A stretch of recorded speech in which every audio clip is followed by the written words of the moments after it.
I'm Ryan Milliken from Hardway Performance, and you're listening to the Diesel Power Podcast. I'm Dimitri Miller with No Zone Diesel. This is Anthony Reams from XDP. Jaron Holder from Holderdown Performance. I'm Corey Willis with PPEI. I'm Drew with D&J Precision Machine. I'm Pinky. And you're listening to the Diesel Power Podcast. Diesel Power Podcast. And you're listening to the Diesel Power Podcast. The one and only Diesel Power Podcast.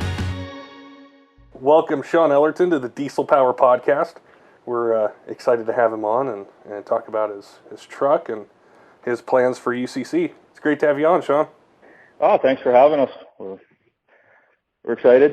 It's going to be another fun year, that's for sure. What's the temperature up there? Actually, right now, we're in some kind of freaking heat wave. It's like -5 up here. We're good outside walking around in a T-shirt. It's great. It was -40 about 3 weeks ago, so when you get used to -40, by the time it hits -5, it feels like you've been hit by summer. Well, we're real excited to have you on. I know you've been in the diesel, the racing performance scene for quite a while, and had a few different trucks. We've seen you build over the years, but I wanted to chat with you specifically about this one for UCC. When you first got the truck, what were the plans with it, and how has it kind of changed, as you're preparing to go into this competition? Well, when I first got this truck, I had, previous to this truck, I had my other truck, my crew cab, that I was racing. And my wife always fell in love with the regular cab long box at the racetrack, so she wanted a regular cab long box, four-wheel drive, 4-inch lift, 35-inch tires. And so when I bought this truck originally, it was for my wife. I was going to get set up for her. And then I got a phone call for UCC and told the wife there's no way I'm bringing a crew cab to UCC, and said, can I borrow your truck? And she laughed at me and she said, was it ever mine to start with? So I think she knew deep down right from the beginning that might have been bought for her, but the plans were always there in the background. I think, like with the different, between the dyno competition and drag racing and sled pulling, it basically merges all parts of diesel performance into something that needs to be on one vehicle, so it has to be versatile. Has that been one of the bigger challenges as far as, setting the truck up to do well in all three? Or has it been, say, getting the power where you want it, where it's going to be competitive and perform where you want it to be? Or is it kind of just everything? You just got to jump in and do it all? Well, unless you're Levon Miller or Ryan Milliken that can make 4-link chassis, do whatever you want to do.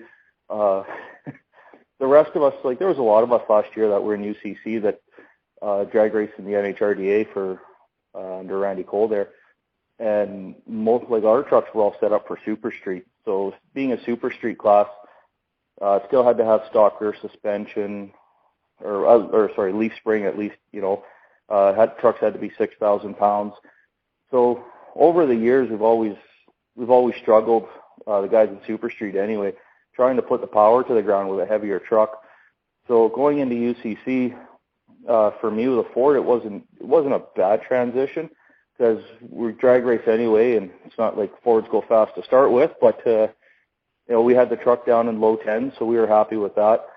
So really, to sled pull from that point with a solid rear end in it already, just a matter of throwing some blocks in and some weights off the front and see what happened. And we honestly didn't think we were going to do that great, in the field that we were going up against last year. And I guess hindsight, we wish we would have prepared a little more and got a little more involved. So I think that's our biggest challenge for this year now is to see how much, last year with the amount of carnage that happened, the amount of trucks that fell, it doesn't take long to start climbing the ladder with, when that stuff starts happening. So we're definitely going to get a little more prepared this year than I think we were last year. As far as the motor and the fueling in the air, has a lot changed since last year? Have you guys reevaluated or changed up the setup? Yeah, so with the injectors, Jesse Warren's Diesel Performance, he just sent me a box of new injectors for UCC this year, and I opened them up, and when I opened them up, I couldn't believe the size of the nozzle. They quite frankly look like garden hoses, and he said, well, that's what we got to do to put fuel in these things. And I'm like, okay. So I got 8 garden hoses going into the motor now for this year. So turbo setup, yeah. We had the triples on it last year. I had way too big a turbine housings on them.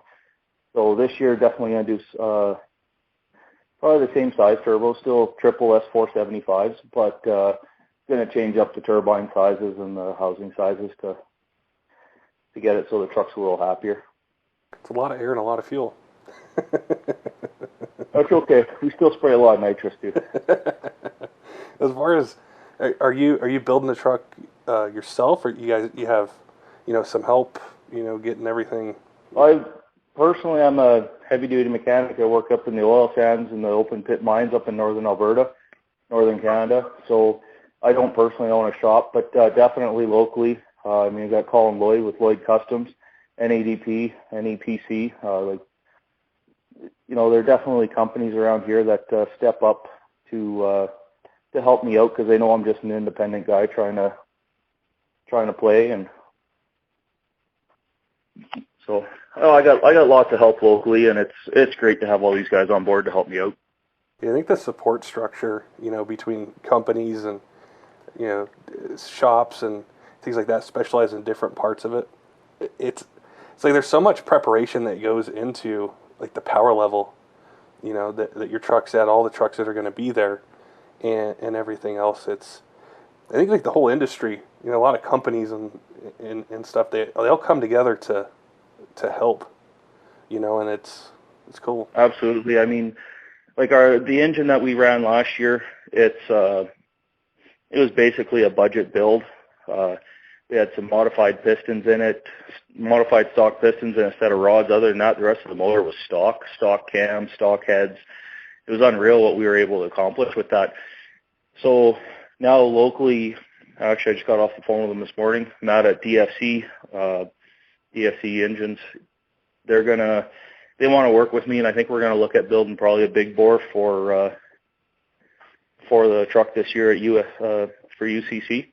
So we're excited about that. Actually get a proper race motor, I guess, in the truck to support the turbo and the fuel that we're going to throw at this thing.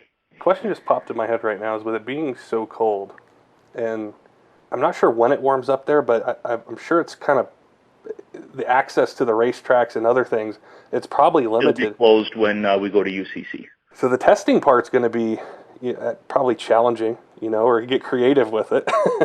You put it in four-wheel drive and hold on for dear life that the roads are somewhat not too bad, and go from there. It's about all you do. I think it's going to be interesting to see, like say versus last year when the elevation was higher, in Utah versus it being now in Indiana, is how that kind of changes a little bit, with getting the chargers lit and just the whole competition.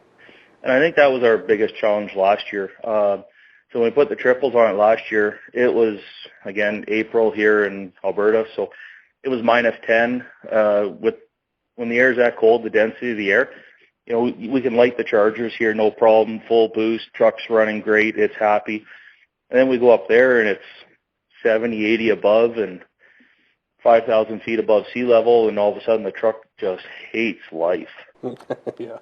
So to go from the sea level with cold, dense air to elevation with hot air, it just absolutely killed us last year. I mean, I was spraying as much nitrous in the motor last year as I did years ago before I put the triples on it. So it totally defeated the purpose of having the triples on it last year. So lots of changes this year, lots of big learning curve last year, and we're going to see what this year brings.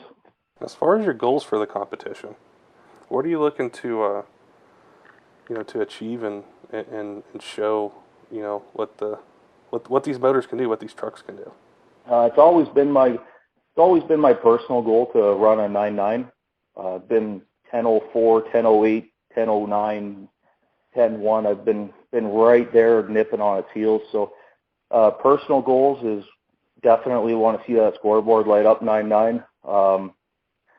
Other than that, I'm a very realistic person, so I know we're not going to go out there and play with the common rails, the Dodges and the Chevs that are out there. I mean, Wagler's Motor, Lavon, and all these other guys. Like, it's just unrealistic. So realistically for us, our team would definitely like to place in the top side of the Fords that are going to show up there. That's our goal. It's really interesting to see that progression with power and potential from, say like 4, 5, 6 years ago to, knocking on the door of 2,000 horsepower, in these builds. Yeah, 2009 is the first year we did 1,000 horse with a 6-liter. Everybody said it'd never be done. Then they said we'd never progress from there. And then you got a guy like Jesse Warren last year that stepped up and did just over 1,700. So, like I said, I don't think we'll ever compete with the common rails, but at least there's still the true blue oval fans out there and the Power Stroke fans that still want to progress and still want to, push these things as hard as we can and strive past what everybody says can't be done. One of the things I was thinking about too, which would be probably really cool, is like after you guys are done competing on a day, what's the atmosphere like when all you guys get together and you're hanging out and, eating, maybe having some beers? It's actually freaking amazing.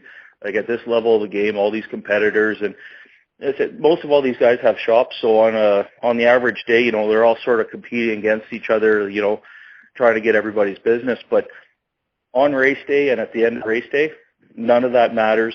Everybody gets together, has a few beers, has, good laughs and the bad laughs over what happened during the day, and helps each other out.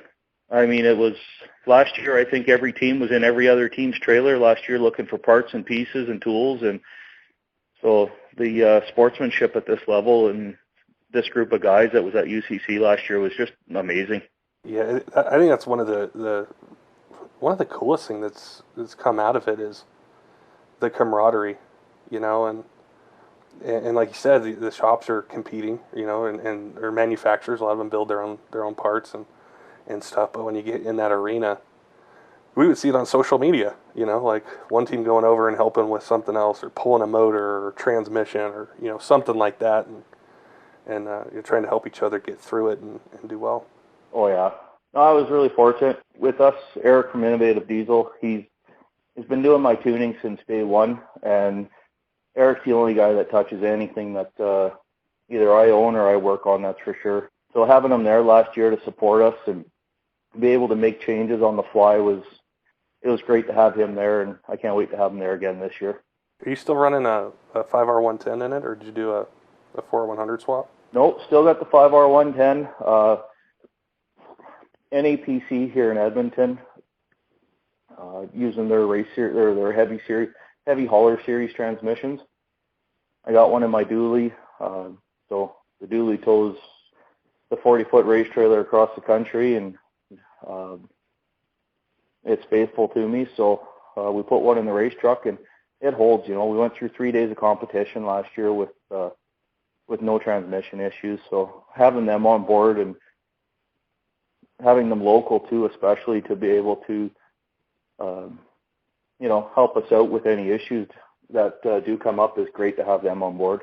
I imagine too, like just playing around with like converter stalls and different setups you do with the turbos and everything. That's probably really, really helpful to have someone local. You say, well, I like to go a little bit higher on the stall speed or a little bit lower. What's funny about the 5R110s is I've tried everything from a low stall to different companies' high stalls, and they all stall the same, right at 1600. I've never had luck with high and low stall converters, with whether it be electronics or I don't know what it is with that 5R, but